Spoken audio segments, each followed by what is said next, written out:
C'est vrai qu'on n'est pas vendredi, mais on va évoquer le mondial de la Russie 2018 sous un aspect particulier. Ce soir, la France encore championne du monde. Question simple, est-ce que c'est grâce à l'Afrique? Parce que quand on regarde bien les 23 joueurs alignés par Didier Deschamps, pas moins de 14 sont de nationalité africaine. Nous évoquons le sujet avec Guy Kokou-Missodé. Bonsoir, professeur. Bonsoir, monsieur. Vous êtes homme de lettres et universitaire. D'abord, je suppose que vous avez suivi la finale hier. Avec plaisir. Alors, qu'est-ce que vous vous êtes dit? La victoire de la France, elle était normale? C'était un sacre mérité? Bon, je dis que c'est peut-être l'expérience et le pragmatisme qui ont permis à l'équipe française de remporter. Bien sûr qu'il y a la fougue et des Croates, mais l'essentiel n'est pas seulement de dominer un match, mais c'est de marquer des buts. Voilà. Et des buts, il y en a eu beaucoup. 4-2 pour la France. Alors, est-ce que, en quelque sorte, c'est l'Afrique qui a gagné son mondial à travers la France? Bon, d'abord, il faut quand même que nous rectifions des choses. D'abord, il n'y a pas de nationalité africaine. Oui. Il y a une nationalité togolaise, américaine, française d'abord. Bon, ensuite, ça dit que, et sur le plan politique, juridique et scientifique, le débat est faux. Oui. Le débat est faux parce que, d'abord, sur le plan scientifique, l'Africain ne se définit pas par la couleur de la peau. Lorsque nous partons de ce principe, c'est tout faux. Oui. Et sinon, nous excluons pratiquement les Maghrébins et même les Sud-Africains qui sont de peau noire et de peau blanche. Bien sûr. Bon, alors, sur le plan juridique, mais ce sont des gens qui ont le passeport français. Oui. Ils n'ont pas de passeport d'un pays d'Afrique. Ah oui. Et enfin, sur le plan même idéologique, mais ils se sentent comment? Nous n'avons pas la légitimité de leur attribuer une appartenance africaine, puisque une nationalité, la notion de nation, c'est une aventure individuelle. Oui. Ce n'est pas nécessairement une aventure collective, c'est un sentiment d'appartenance. Et cela est très important. Et enfin, mais ceux qui ont joué hier, ce sont des Français qui ont porté une vision. Ils ont joué d'abord d'après une vision politique française qui a porté ce qu'on appelle une politique sportive avec des infrastructures, un mode de vie. Ça n'avait rien à voir. C'est comme si, par exemple, on prend les 14 joueurs et on leur met l'étiquette les éléphants de l'Atlantique et récupérés par une équipe africaine. Vous croyez qu'ils allaient gagner? Donc, vous voyez, ce n'est pas l'atteinte épidermique. Et parce que ça pose un problème fondamental pour nous à tout point de vue. Mais prenons le cas de Pouchkine, le plus grand poète russe, mais il a du sang noir, mais il est russe. Et qu'appelle-t-on Alexandre Dumas, père et fils, qui se sont excellés dans les romans de KPP, les Trois Mousquetaires, entre autres. Les Africains ne peuvent pas revendiquer ces romans dans leur littérature en disant que ce sont des Africains. Non. Moi, je crois que il faut recentrer le débat. C'est vrai, ils ont la peau noire. Mais, moi j'ai suivi une vidéo ce matin, mais Mbappé dit que non. Il représente la France. La France, bien sûr. D'ailleurs, je crois qu'il apporte des aides. Il dit à son équipe de son enfant, c'est une équipe française. C'est pas une équipe de son village en Afrique. Donc, moi je crois que il faut quand même que nous dépassions cette considération de dire que l'Afrique a gagné. L'Afrique n'a pas gagné. Les équipes d'Afrique ont perdu. Oui, bien sûr. Donc, il faut que nous réfléchissions plutôt de savoir, mais pourquoi est-ce que les équipes d'Afrique ont perdu? Plutôt que de revendiquer une victoire qui n'est pas la nôtre. C'est une malhonnêteté intellectuelle. J'ai même eu à le dire hier sur ma page Twitter. Mais quand on écoute par exemple Igor Stimac qui est croate, il disait hier que son pays affronterait la France et le continent africain. Oui, mais c'est son point de vue. Son point de vue n'est pas légitime. Voilà. Il n'est pas sociologue, il n'est pas anthropologue pour définir justement l'appartenance justement des joueurs. Mais et lui d'ailleurs, si on vous fait l'histoire de la Croatie, mais ce n'est pas justement, ils ne sont pas de race pure comme on dit. Ils ont un passé. Il n'y a pas longtemps, on les appelait pas des Croates. C'était justement des territoires supplétifs de l'Union soviétique. Donc il faut avoir la conscience de l'histoire. Mais recentrons le débat. Obama Est-ce qu'il est kenyan ou bien il est américain? Ça fait débat. Non, ça ne fait pas débat. Il est américain de par sa maman, qui est d'origine il a américaine. quelle nationalité? Il est né aux États-Unis, donc il a la nationalité américaine. Mais les Africains sont quand même fiers d'avoir quelqu'un comme ça qui a dirigé les États-Unis. Justement, c'est là où les Africains se sont fait avoir. Moi, je me rappelle en 2007, j'ai suivi, j'ai participé à plein de débats en France sur les élections, parce qu'on était en pleine campagne. Je dis que vous serez déçus. Obama ne soit parce qu'il a la peau noire qui va donner des milliards à l'Afrique. C'est le président qui a le moins fait pour l'Afrique. Voilà, parce qu'il n'a pas été élu comme Africain. Il a été élu comme Américain. C'est un président américain. Et vous voyez son bilan. C'est lui qui a d'ailleurs expulsé beaucoup de sans papiers africains. Oui, mais parce que mais les gens m'avaient critiqué que non, vous serez déçus parce que Obama n'est pas élu sur une politique soumise ou un projet de politique soumis par les Africains, mais c'est par son pays. Et cela est très important. Vous voyez, nous avons tendance à rêver avec le cœur et cela nous éloigne de la réalité existentielle. C'est-à-dire que, et vous savez, sur le plan même psychologique, c'est ce vide qui nous amène à récupérer la victoire des autres. Voilà. Nous devons ce qu'on aurait aimé avoir. Voilà, nous devons nous dire, mais pourquoi nous n'avons pas remporté, en tout cas nos équipes n'ont pas passé justement les tours. D'accord, ça nous permettra de réfléchir. Alors, on a vite fait d'oublier les défaites. On dit, bon, finalement, on avait un 6e représentant. Et voilà, du coup, tous les ans, on se ferait avoir. Parce qu'on ne poserait pas réellement les vrais problèmes liés aux équipes. J'ai toujours dit que l'Afrique n'a jamais eu d'équipe, l'Afrique a des sélections. Parce que celui-là, ce n'est pas des synonymes parfaits. Nous avons des sélections, des gens qu'on va ramasser par-ci, par-là, on les réunit, puis ils vont justement poursuivre un ballon. Un ami me dit souvent que on n'a qu'à donner à chacun un ballon, et puis, parce que prenons le cas d'Adebayor. Un ami m'en parlait la dernière fois. Mais comme moi, comme nous tous, justement, les originaires d'Adjatado, Adebayor, peut-être les Nigériens seulement diront que voilà, c'est grâce à un Nigérien que... comme ça. Non, mais c'est un débat qui nous ont donné Adebayor. Voilà, mais c'est un débat qui vaut pas la peine. Parce que Adebayor est togolais, un point très. Parce que la notion d'autochtonie est dangereuse. Mais quand vous voyez, professeur, ces joueurs, par exemple, vous prenez les Umtiti, Pogba, Mbappé, Dembélé, Tolisso, Kanté, Matuidi, etc., qui dansent sur des musiques africaines. On a l'impression qu'ils ont ça en eux. Ils ont cette fougue africaine en eux. Non, pas fougue africaine. Magic System est devenu justement un phénomène mondial. On n'a pas besoin d'être africain pour danser Magic System. Voilà, c'est là le problème. Mais et je crois, il y a encore 4 ou 5 ans, c'était sur une musique anglaise que l'équipe française a dansé.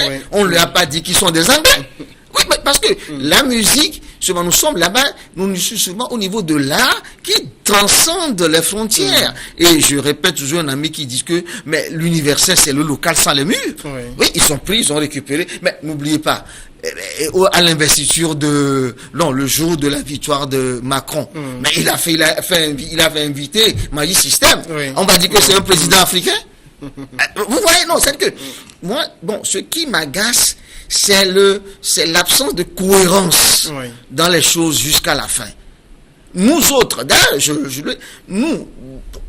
lorsque nous allons en mission en Europe par là, lorsqu'on nous dit les Français d'un côté, les Allemands d'un côté et les Africains de l'autre, nous protestons. Alors, maintenant, vous voyez parce que je dis que non, je ne suis pas africain, je suis togolais. De la même façon qu'on a dit les Français d'un côté, les Allemands d'un côté, les Anglais, on doit dire les Togolais. Voilà. Alors maintenant, il y a même cette confusion au niveau même des Européens. Non, c'est nous qui l'entretenons justement. Personne ne parle de l'équipe africaine. Je me rappelle personnellement, c'est une parenthèse. On était en tournage et c'est des journalistes africains. On lui dit non, ce n'est pas des journalistes africains. Alors ce n'est pas des journalistes africains dont la France n'est pas une équipe africaine. C'est-à-dire que, je ne sais pas si vous voyez. Est-ce que le débat, c'est sur la composition de l'équipe? Non, ce n'est pas la composition, c'est la couleur de la peau.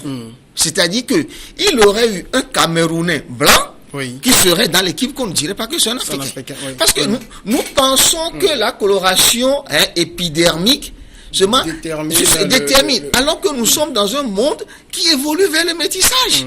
C'est-à-dire qu'à un moment donné, donc ça veut dire que vous allez exclure les Togolais qui ont des origines même comme étant européennes. Vous comprenez? je crois qu'il y a même des métis. Alors, où est-ce que vous les mettez? Il y a même des noms qui ont des consonances qui ne sont même pas togolaises.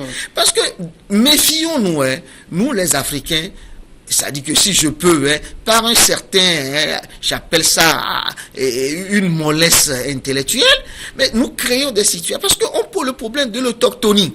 Or, l'autochtonie, parfois, ça génère justement les notions. Justement, je ne vais pas aller vers le génocide parce que justement, on va dire, alors, nous sommes les premiers, nous sommes les Africains, nous sommes ici, mais on exclut l'autre. L'autochtonie n'a jamais fonctionné seulement pour l'universalisme. Et cela est très important. Vous voyez? Donc, je reviens à cette notion que la teinte épidermique ne peut jamais déterminer une appartenance nationalitaire. La teinte épidermique, elle est accidentelle. On peut justement avoir peut-être avoir le faciès d'un Chinois, mais être togolais. Comme Jean Ping. Jean Ping, il est gabonais sur le plan légitime et légal. On ne va pas lui retirer ça et sa gabonité. Mais quand on va même en France, il y a par exemple des débats qui sont peut-être un peu insidieuses qui disent les purs sang français. Mais justement, moi je dis, mais est-ce que ce n'est pas nous qui leur tendons la joue pour les gifler? Du moment où vous parlez de victoire africaine, mais vous vous excluez déjà dans la francité.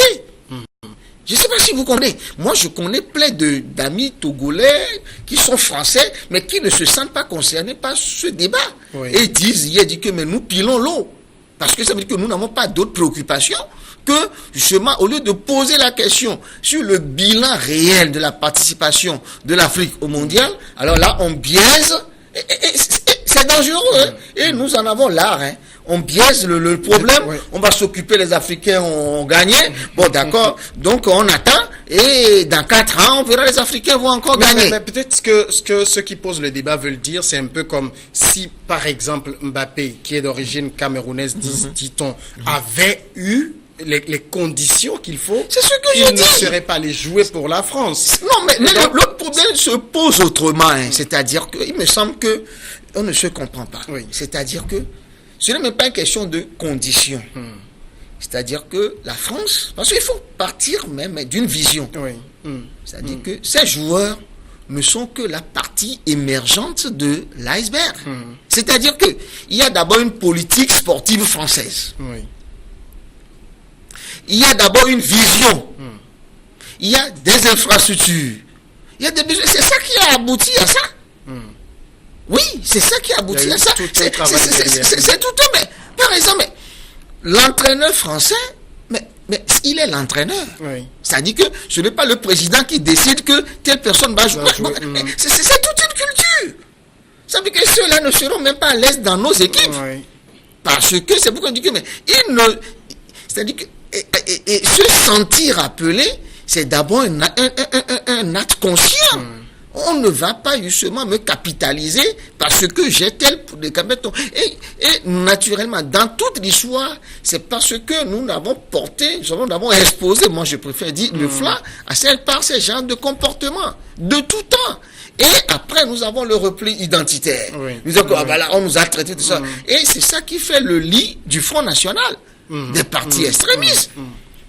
De la même façon, et d'ailleurs, même dans nos langues, moi je suis dans ma langue, on dit que mais ta patrie c'est là où tu te sens à l'aise. Oui, ça se dit dans ma langue. Ta patrie c'est là où tu te sens à l'aise. Ce n'est pas parce que j'ai telle couleur de la peau que je suis de cette patrie. C'est là où je me sens à l'aise. Et c'est à partir de là que nous devons comprendre que la notion d'africanité ne doit pas être une notion d'un nationalisme étroit. Parce que lorsque nous focalisons bien, nous enfermons ça dans un nationalisme étroit, mais nous n'ouvrons pas, nous ne tendons pas la main vers ce que les autres appellent l'autre mondialisation. C'est que l'artère mondialise. Professeur Missodé, est-ce que la nature elle-même n'a pas déjà réglé ces questions? Et laquelle? En disant, ceux qui ont la peau noire sont de l'Afrique subsaharienne. Non, voyez, et d'une certaine partie du continent américain. Voilà, et les aborigènes, vous les mettrez où? Et les aborigènes, vous les mettrez où? Et d'ailleurs, les études les plus sérieuses ont montré que on avait justement que la teinte épidémique a évolué. Et elles sont même récentes, surtout au niveau de l'anthropologie physique. Ça, tout le monde est au courant. Oui, que tout cela provient justement des impacts, des influences qui sont physiques, qui ne sont pas nécessairement culturelles. Or, ce qui détermine l'humain, ce n'est pas ça, sa physiologie. Ce n'est pas pour rien qu'il y a il y a même 2 semaines, la France a gommé dans sa constitution la notion de race. Parce que la notion de race n'a aucune réalité scientifique aujourd'hui. Oui, elle a gommé. Maintenant, on distingue pas le sexe, la religion et autres. Mais la race, non. Ça me dit que il faudrait que nous acceptions de savoir que l'humain, ce qui distingue l'humain de l'autre, ce n'est pas la couleur de sa peau. C'est d'abord une notion identitaire qui ne se réduit pas nécessairement à la teinte épidermique. Mais ce qui révolte aussi un peu peut-être les Africains quelque part, c'est de dire... Vous voyez, là, justement, il y a également un discours réducteur. Quels Africains? Quelle étude statistique on a fait? Je ne sais pas si vous voyez. Oui, africain. Ou alors pour dire que les gens sont révoltés. Moi, au niveau de mes amis, au niveau de mes forums, mais plus de 80% justement disent que mais ce débat, ça n'a pas lieu d'être. C'est là le problème. Ça veut dire que, est-ce que ces Africains sont représentatifs? Et ce sont des leaders d'opinion. Les leaders d'opinion ont un discours contraire. Ce matin, Alpha Blondy, qui est un leader d'opinion, mais c'était contre cette vision. Sa fille, je l'ai suivi de bout en bout. Mais il dit que les gens là, il dit qu'ils sont fous. Oui, moi je l'ai suivi, je crois que c'était à 6 heures, il était invité des RFI, mais il dit que non, parce que c'est quelqu'un quand même qui a une hauteur d'esprit. Il dit non, que ce ne sont pas des Africains, c'est pas l'Afrique, mais c'est la France qui a gagné. Bien sûr, dans l'équipe, il y a des gens qui sont issus d'une génération d'immigration. Oui, et je vais jusqu'à dire que mais ils ne sont pas des aliénés ni des déracinés, parce qu'ils sont nés dans un contexte culturel que leurs parents leur ont porté, et ils ne se retrouvent plus dans notre Afrique. Mais professeur, tout cela semble un peu détruire un certain nombre de choses qui ont été construites dans le temps. Par exemple, si je dis professeur Missodé, quand j'entends la résonance de votre nom, certains qui connaissent peuvent savoir déjà d'où vous êtes. Alors, quand on entend un Pogba... Oui, mais vous savez quoi? Non, alors, vous êtes sur un terrain. Oui. Vous êtes sur un terrain que nous appelons l'onomastique. Mais ça, c'est dangereux. Vous savez, vous connaissez Sarkozy? Sarkozy est roumain. Il est roumain. Mais les noms sont historiques. Et les noms subissent des mutations. Même vous allez dire un André. Mais André, originalement, c'est pas français. C'est Andro. C'est du grec. Mais ça subit des mutations. Il y a des noms grecs qui sont aujourd'hui récupérés par des Français. Eugénie, c'est Eugène, ça veut dire que c'est ça veut dire que ce qui est bien gain, ça veut dire que est bien né. Sophie, c'est la sage. Oui, mais voilà. Mais aujourd'hui, on va croire que ce sont des noms français. Et puis d'ailleurs, même au niveau même, je dirais même religieux, c'était pas des noms chrétiens. C'était des noms d'abord liés seulement à toute la culture qui était fondée d'ailleurs sur ce qu'on appelle le paganisme, qui était grec. Donc les choses évoluent. Je me rappelle, j'ai rencontré un grand professeur de sciences politiques français. D'ailleurs, il est aujourd'hui la voix de la politique, des analyses politiques, il s'appelle Badier. Mais quand il est venu ici, les gens lui ont dit que quand ils ont entendu le nom, ils ont dit que c'est un Togolais. Mais il n'a jamais vu le Togo. Vous voyez, c'est que il ne faut pas que l'habit seulement voile le produit. C'est vrai, les noms des histoires. Et parfois même, quand on va remonter, vous verrez qu'il y a même des mutations dans le nom, que ce n'était pas même le nom initial. Et, vous savez, le président américain qu'on appelait Jimmy Carter. Le jour où j'ai su que c'est jamais Jimmy Carter, c'est James Hill Carter. Mais je dis voilà. C'était justement une dénaturation du journalisme. Donc voilà. Mais même si mon nom porte une histoire, mais mon histoire n'est pas figée. Moi-même, mon histoire évolue, puisque en tant qu'homme, je suis défini par Aristote comme une tension vert. Et même bon, c'est vrai c'est que... un mouvement. Bien sûr, c'est un mouvement. Bien sûr, ce n'est pas pour rien, même s'il y a des réserves, que Jean-Paul Sartre dit qu'on ne peut définir un humain qu'après sa mort. Et ce moment où vous le définissez, il a déjà un présent qui se positionne par rapport à un futur qui est appelé. Donc, ça veut dire que ne fossilisons pas l'Africain et ne le folklorisons pas. Vous savez, l'image qu'on a de l'Africain, et que définissait de façon plaisante, paix à son âme, le professeur Adama, c'est que quel que soit un élément d'Afrique, il existe un noir avec 7 femmes et demie, et vous m'excusez le thème, avec un phallus kilométrique, et une... Voilà. Mais juste, c'est nous avons fossilisé cela. Alors que aujourd'hui, mais l'Africain a évolué. Quand dit que l'Africain même a toujours évolué. J'étais dans un atelier d'écriture au Cameroun et je leur demandais de me représenter une image d'une ville, bon, peut-être du Cameroun. Alors ils ont commencé par me dessiner quoi, des cases, des baobabs. Je dis ben bon, arrêtons, sortons. Vous voyez des cases et des baobabs dans les rues de Yaoundé? Il n'y en a pas. Mais voilà, parce que vous portez une Afrique qui n'existe même pas. Et nous, en Europe, nous rencontrons ces situations. Mon ami Efu me raconte un jour que il a reçu la visite d'un Français chez lui. Il dit, mais bon, vous n'êtes pas français, vous n'êtes pas africain. Il dit, voilà. Efu dit, mais pourquoi? Il dit que parce qu'il n'y a pas de masque. Et voilà. Donc vous voyez que ce Français qui l'induit en erreur, c'est nous-mêmes. Parce que il attend à ce que, bon, arrivé chez Efui, dans son salon, d'abord il y a les masques, tout ce qui représente le continent africain. Qu'il n'y ait même pas de sono, qui est le tam-tam, et que Efui, voilà, il se change, et met justement, son truc là, et commence par se trémousser devant lui. Moi je dis non. Je dis non. C'est vrai que nous sommes tributaires d'une histoire, mais c'est une histoire qui évolue. Et moi, je dis que je ne peux pas, là où je suis, être tributaire d'une certaine falsification de l'homme noir il y a 300 ans.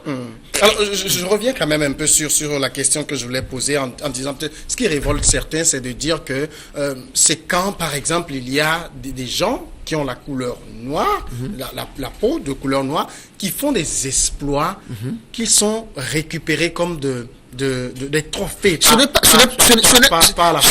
africain. On voit Maman Gassama aujourd'hui. Je dis ce n'est pas africain, même dans nos familles.